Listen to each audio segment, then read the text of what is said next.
think we're good to go. All right, let's get started. Today is all about posture hacks for prolapse. So let's go ahead and really jump in because, like I said, I want to keep this fairly brief. I could talk about posture all day long. And in fact, these posture tips and posture hacks that I'm going to give you are really not complete, because when we're looking at posture, we really need to be looking at the whole body from head to foot. And I'm going to be focusing in more on kind of the core of the body today for our 3 posture hacks. So let's get right to it. Just know that there's more to this story. I'm just giving you kind of a brief overview of some of the things that I think are the most important and why they're so important. So I see in the poll that's here on Zoom that sitting seems to be a really difficult time for those of you who are struggling with posture. If you find yourself struggling with posture, sitting is a really tough time for 44% of you at this point. Standing for about 30% of you, and bending over to get something and lifting for about 11 and 15% of you. So that's really good to know. I will be sure to cover specifically about sitting, okay? And we're gonna be covering a lot of things, but I'll keep that in mind that sitting is a tough one that I am hearing. So let's go ahead and I'm going to share my screen. Okay, so if you're watching me on Instagram, I'm going to say everything that's on the slides. So don't worry, you're not missing out on too much. But for those of you on Zoom, we have here the ultimate posture hacks for prolapse. Feel better fast. So let's go ahead and introduce myself briefly. Yeah, who am I and why should you care about what I have to say? So I'm a doctor of physical therapy. And I have been there. I've been there when it comes to experiencing mild pelvic organ prolapse. So I had a bladder prolapse, cystocele, after my son was born 15 years ago, almost 16 years ago. And I still, to this day, excuse me, even though I don't experience many prolapse symptoms, I do experience pelvic tension that comes and goes. And it's kind of a lifetime work in progress for me. And we'll talk about that a little bit today. I offer a really integrative, whole person, holistic approach to my pelvic health care that I deliver to my clients, online through free information that I share on Instagram and YouTube and all the places there, but also through my programs and my courses. And the reason you should care is that it works. I have had so many people have amazing results by using this holistic lifestyle approach that's more than just Kegel exercises. When it comes to prolapse management, we're doing so much more than just, a few exercises here and there. We're really looking at the entire person. When there's a pelvic floor issue like prolapse, you must look above and below the pelvic floor. So we're going to do just a little bit of that today. So today we're going to be covering the first rule of prolapse management. And this rule is the rule according to me. So this is my rule. The first rule of prolapse management: why posture matters. And I'm going to share with you 3 posture hacks and a surprising bonus. Okay, so that's what we're going to be doing today. And I hope you'll participate in some of this posture stuff that we're going to be playing with. And then I want to talk about applying it to real life. So that's where I'll touch upon the sitting that a lot of you in the poll here on Zoom said that you were having troubles with posture while you're sitting. So we'll talk about that and some other things. I'm also going to share very quickly a few details about my Lift Live round, which is something I do very rarely, just a couple of times a year, and it's happening now. This next slide here is the first rule. Sorry, I had to look. Couldn't read my slide. The first rule of prolapse management. And again, this is the rules according to me, Bree. There are many rules for prolapse management, or many things that help manage prolapse. So the first rule of prolapse management is that it's all about pressure management, okay? So prolapse management and pressure management go hand in hand. And if you know me and if you know my holistic approach, you know that emotional pressure is a really big thing that I talk about often. So we're not going to be talking about emotional pressure today, but it is definitely a really, really big deal, okay? So emotional pressure is something that is huge, but today we're going to be talking more about intra-abdominal pressure, so physical pressure that we feel in our core container. What is intra-abdominal pressure? And what does it feel like when it's not managed right? So intra-abdominal pressure is basically what keeps your core stiff and stable. It's a good thing. Intra-abdominal pressure is not bad by any means, because I think sometimes we can get the impression that intra-abdominal pressure is something that needs to be gotten rid of. Like, we don't want intra-abdominal pressure because that pressure can kind of press down on our pelvic organs and make prolapse worse. That's a matter of mismanaged intra-abdominal pressure. We need pressure in the center of our core. So the area between our pelvic floor and our breathing diaphragm, pelvic floor on the bottom and our breathing diaphragm on the top, and our belly in the front, and our back muscles in the back. So we need that stiffness in our core to help keep us upright, to help stabilize our spine, and to help us just be able to move and live our life. But the problem is when pressure is not managed well. So I don't know if anyone has felt the feeling of mismanaged pressure, which is when you kind of feel this like, oh, like a strain, like a downward push on your pelvic organs. And if you have prolapse, you've probably felt that. And you've probably felt, oh dear, that something problematic just happened. I feel a lot of strain, like a bearing down on my pelvic organs, and it doesn't feel good. So if you felt that, then I feel you, I've felt that too. And there are ways to work with that so you don't feel that strain, that downward pressure, and that heaviness. So posture impacts pressure.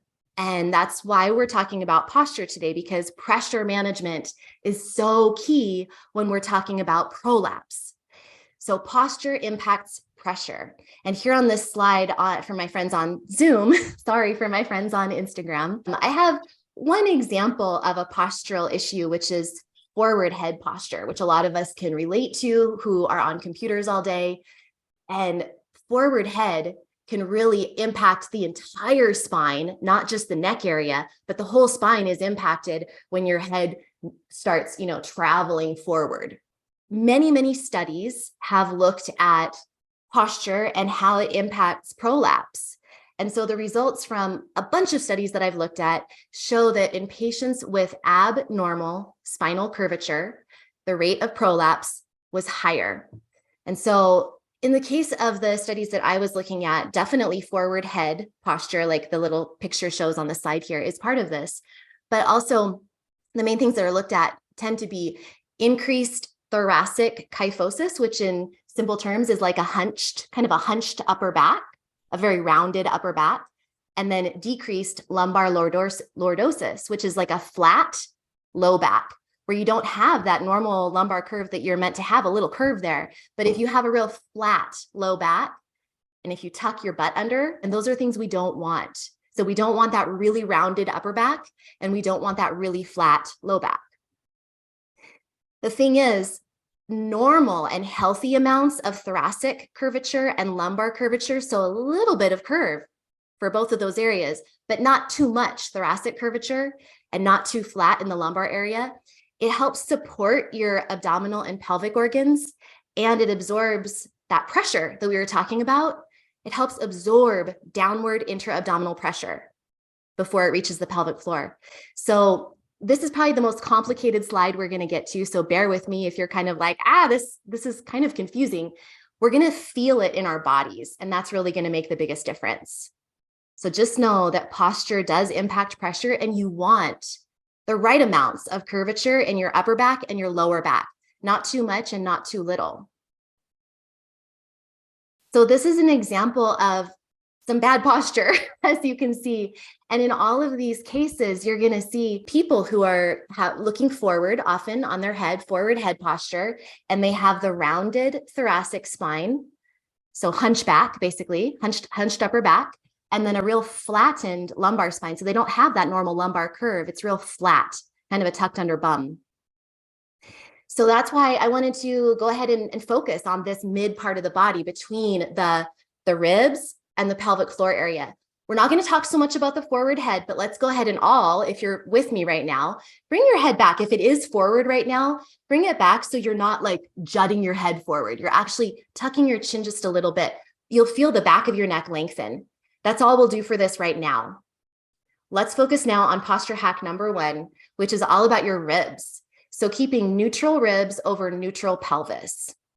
So let's start with the rib pop test. And I learned this from Julie Wiebe. She's an amazing physical therapist. What you do, and again, please join me for this. You're going to bring your hands so that your fingers are pointing forward, and you're going to imagine that your fingers are right at your nipple line. So right on your nipples, okay? So put your fingers so that they're pointing forward and the palms of your hands are at your nipple line. And stand up, or you can do this seated.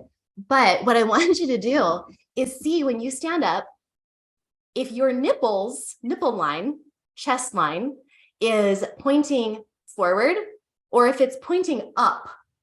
If they're kind of aiming toward the ceiling, this nipple line is aiming toward the ceiling, then you're probably, well, definitely a rib thruster, a rib popper. So it's like the ribs are almost flaring and thrusting open. And this is very common to happen, especially for people who've been pregnant. That's one reason it can be common. There's lots of reasons this can be common, breathing issues, things like that. But lots of people their ribs kind of flare and they thrust their ribs. This leads to difficulty really engaging the core muscles properly because your abdominal muscles are very overstretched when you're a rib thruster. So we want the nipple line to basically be straight ahead, like your nipples are pointing straight forward, not thrusting up. And we don't want them down as well, because that would be that kind of rounded upper back. Now I know what you're all thinking. You're like, girl, I had 5 kids. My nipples are always pointing down. So I'm pretending this is in our ideal world that we're wearing a very supportive bra and the nipples are basically pointed, in the neutral position. So we want our nipple line to be pointed forward, not up like this, and not down toward the ground in our supportive bra. So try that rib pop test. And again, we're saying where the breasts point. Then when you get them so that you have this more neutral rib cage, you're not thrusted upward, right? You're not thrusted upward or hunched downward. We're right neutral with our ribs. Then I want you to see if you can maintain that when you move your arms. So if you're doing this with me and you want to really, really feel this, go to a wall and stand against the wall and try to find that neutral rib cage position where you're not thrusting and you're not rounding, okay? So it's not like this and it's not like this. It's neutral rib cage. Then bring your arms overhead and try to reach back toward the wall behind you and see what happens. Are you able to maintain that neutral position, or do you thrust open again? So it's just a good test to kind of see where you are. I know that for me, I really tend toward being a rib thruster. I thrust my ribs kind of open and up. And in yoga, for example, when I'm doing like warrior 1 or like a lunge with my arms overhead, I'm always popping my ribs up, but that really compresses the low back. It's not so good for my back, and my abdominal muscles aren't working well. And it's just a postural issue that can contribute to mismanaged pressure. Okay. So what we want, our ultimate goal, is like a bell, like a very quiet bell over your pelvic bowl without gripping the ribs too much. So you don't want to grip things so much that your ribs are super tight and clenched, the muscles of your ribs. We don't want them super tight to keep it neutral. You just want to gently activate everything so that even when your arms are in different positions, you keep that neutral rib over your neutral pelvis. So the next slide will show you kind of what we're talking about here. We want your rib cage like a bell, a downward pointing bell over your pelvic bowl. You don't want the bell to be like dinging, a loud bell. We want the bell to be quiet. We don't want the bell to be banging, the dinger of the bell to be banging against the back of the bell because our ribs have thrust. Okay. So that was our first posture hack. The next one is really fun. This is the eyeball trick. I learned it from Leslie Howard, an amazing mentor of mine. So this is a way to find your perfect pelvic tilt. So we talked about the ribs and having them being neutral. Now let's talk about our pelvis and finding our beautiful, like neutral pelvis where you're not too far tilted one way and you're not too far tilted the other way. So I want you to stand up You can do this seated too, but standing up is, I think, easier. So you are going to imagine that you have an eyeball, one of these big eyeballs that I have on my slideshow for those of you on Zoom, an eyeball that's looking down toward the ground, and it's on your perineum. So the perineum is the area between your vagina and your anus. Okay. So imagine you have an eyeball there, and it's pointing down toward the floor. So I want you to think of putting your hands on your pelvis and seeing with that eyeball, if there was an eyeball in your perineum, imagine that it's there, the eyeball. And I want you to think of, would that eyeball be looking way back behind you? Or would it be looking in front of you? Or would it be looking pretty much down toward the floor? So just picture that and play with that, and even play with your pelvic tilt. So tilt your pelvis forward and back. And we want the eyeball to basically be looking down, maybe a tiny bit behind, but we definitely don't want the eyeball to be looking forward. If the eyeball is looking kind of diagonal forward in front of you, that means you're a bum tucker, like you're tucking your bum under, tucking your tailbone under, and your eyeball is then looking kind of forward direction. And we don't want that. So after you do this and find the really beautiful position where your eyeball is looking down, not forward, and not way back behind you, like a very sway backed posture, then I want you to just sense your muscles working by closing your eye. And that would basically be doing a Kegel exercise, like closing your eyeball tight and then opening it wide. Okay. And I'm going to show you a slide next of me. On this slide, I'm holding a pelvis, and I'm also showing different types of pelvic tilt. So you can see on the left one, my pelvic tilt, I'm in extreme anterior pelvic tilt. My eyeball would be looking way back behind me. In the middle one, I have just the right amount of pelvic tilt because our pelvis naturally has a little bit of tilt to it. That's a good thing. It's meant to be slightly tilted. It's not meant to be completely up and down. And that gives you the middle picture and your eyeball pointing down toward the floor. The picture at the right shows the pelvis in posterior pelvic tilt, where essentially your butt is tucked under and the eyeball would be looking forward.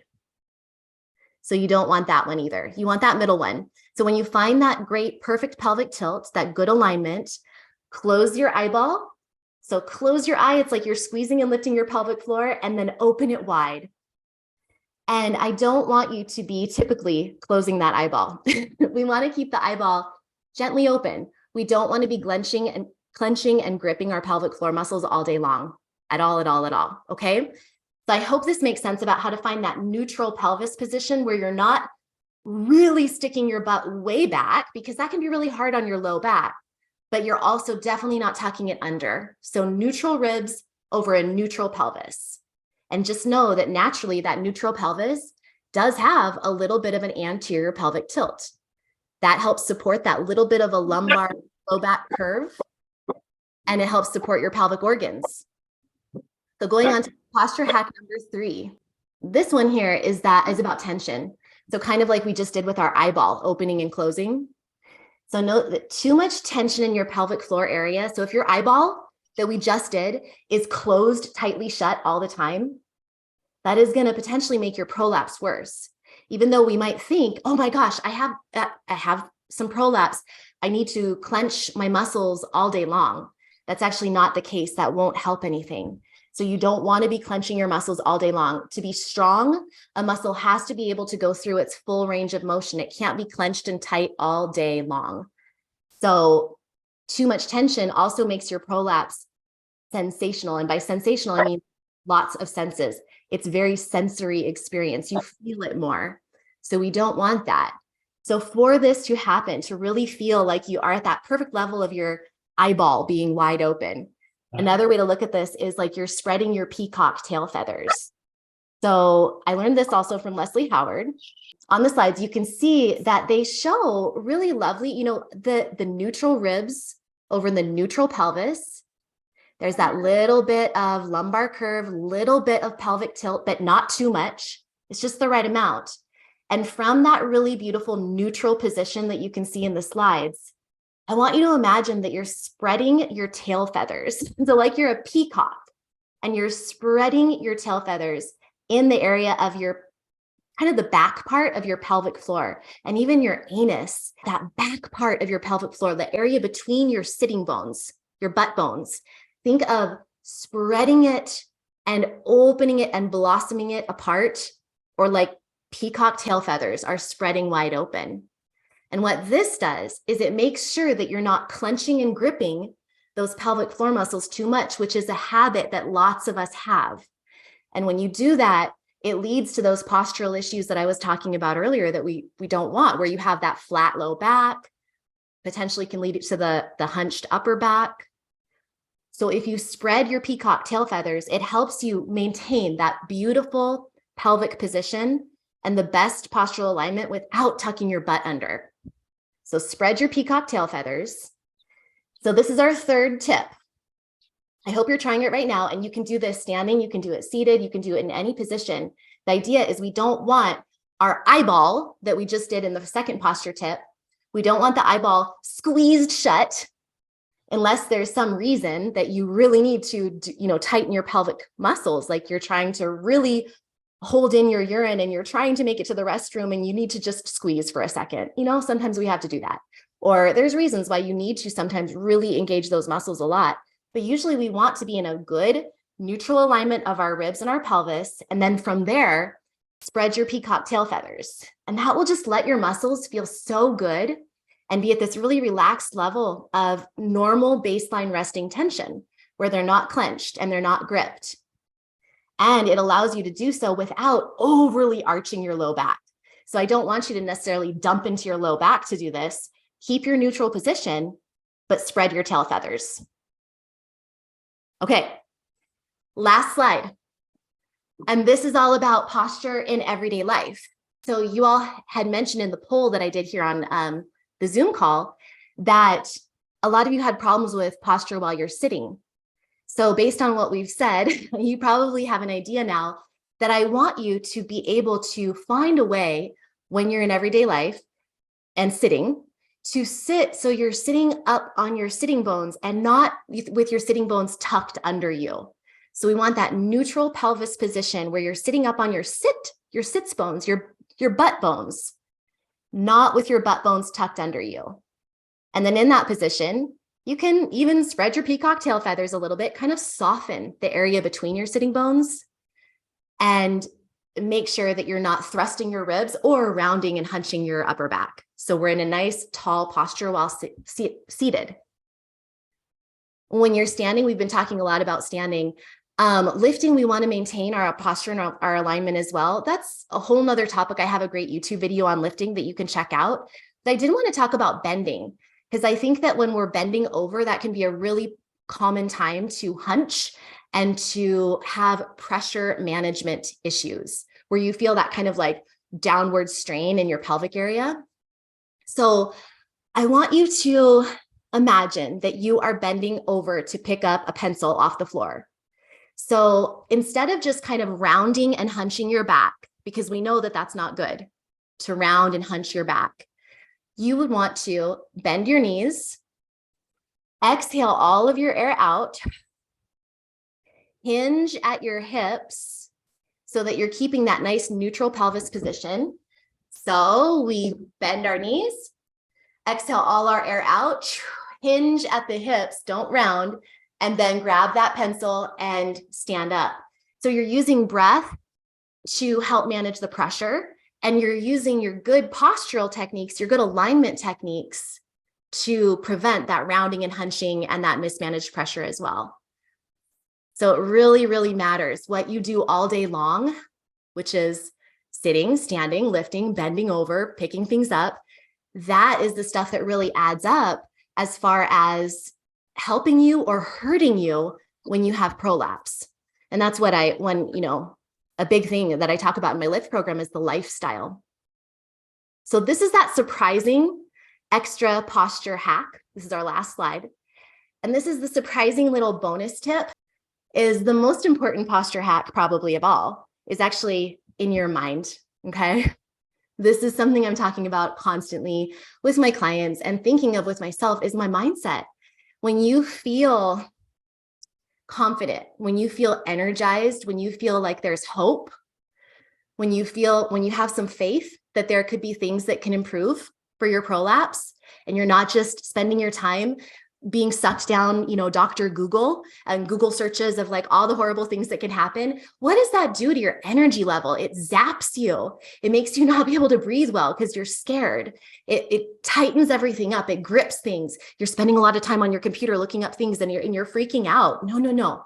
What we want to do is we want to have confidence. We want to learn how to have some faith, have some belief, have some bravery that there are things you can do to help your prolapse feel better, to help you feel better, to help you learn how to manage your prolapse symptoms better, to have support, and also a commitment to a proven plan can be very, very helpful. So that's why I wanted to wrap this up today with information about my Lift Live round. Well, I think I'm going to leave it there because like I said, I really appreciate everyone for watching and for your time. And I just hope that if you take anything away from this, it's that well, first of all, I'm here for you. I'm always here for you. Want to help you if you have questions. My Lift program is here for you and now happens to be a really particularly wonderful time to join. So there's that. And then posture. Posture matters. How you hold yourself matters. How you sit, stand, bend over to pick things up. All of that impacts your pressure. I mean, there's lots of reasons it matters. Your back health, your muscular health, but really the pressure management is so important for prolapse management. And if you're hunchy up here, or if you tuck your bum under, it changes the way your muscles are activated. It makes your pelvic floor muscles grippy and tight. If you're tucked under at the bum, it really puts a lot of downward pressure on all of your pelvic organs if you're like this. So we want to really think about how we're sitting, standing, lifting things, bending over to pick things up. Keep breathing, keep the neutral ribs over your neutral pelvis as much as you can. Try not to over grip your muscles. We're not about finding that good posture and then tightening everything up like this and holding ourselves tight all day long. I'm not asking you to do that.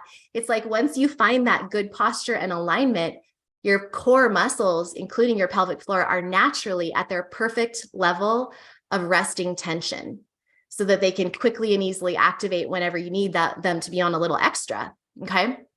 So just those 3 posture tips. Make sure you're not thrusting your ribs. Make sure that you have that nice, good, perfect pelvic tilt where you're not tucked under at your bum and your eyeball's not looking forward, and you're not a sway back where your eyeball is looking way far behind you. Your eyeball is basically pointing down, maybe a little bit behind you, but basically down. Okay. And then the last one was, spread your peacock tail feathers. So don't be gripping and clenching your pelvic floor. Relax to that normal level of baseline activation where it's a little bit on. The dimmer switch is a little bit on, but it's not full bright light. Okay. With a full bright light would be like a massive kegel all day long, and we do not want that. Okay. I hope that was super helpful. And thank you again for your time. I hope to see you in my Lift program too, if you're not already in there. Okay. Bye, everyone.